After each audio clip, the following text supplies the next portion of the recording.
అక్కడ ఇక్కడ ఎక్కడ అని లేదు, ఎందెందు వెతికినా అందందే దొరుకును డ్రగ్స్ అన్నట్లుగా ఉంది పరిస్థితి. ఇప్పుడు కాలీవుడ్ లోనూ డ్రగ్స్ కలకలం రేపుతోంది. నటుడు శ్రీరామ్ అరెస్ట్ అవడం హాట్ టాపిక్ గా మారింది.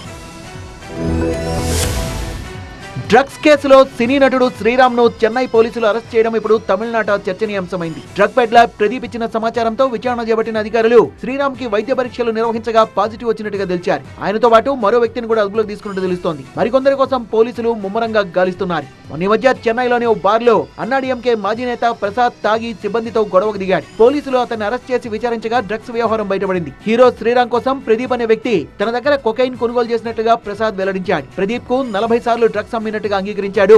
పోలీసులు ప్రదీప్ ను అదుపులోకి తీసుకున్నారు. ఇచ్చిన సమాచారంతో శ్రీరామ్ ను అదుపులోకి తీసుకుని పరీక్షలు చేయగా డ్రగ్స్ వాడినట్లుగా తేలిందన్నారు పోలీసులు. అలాగే డ్రగ్స్ లింకులన్నీ బయటపెట్టేందుకు దర్యాప్తును ముమ్మరం చేశారు. తిరుపతికి చెందిన శ్రీకాంత్ సినిమాల్లో అవకాశాల కోసం చిన్న వయసులోనే చెన్నై వెళ్లాడు. అక్కడ తన పేరును శ్రీరామ్ గా మార్చుకుని తొలుత చిన్న పాత్రలు పోషించాడు. రోజాపూలు సినిమాతో తెలుగు తమిళ భాషల్లో హీరోగా పరిచయం అయ్యాడు. ఇప్పటికీ తమిళంతో పాటు తెలుగులో కూడా నటిస్తూ మెప్పిస్తున్నాడు. అలాంటి శ్రీరామ్ ఇప్పుడు డ్రగ్స్ కేసులో అరెస్ట్ అవడం కోలీవుడ్ లో హాట్ టాపిక్ అయింది.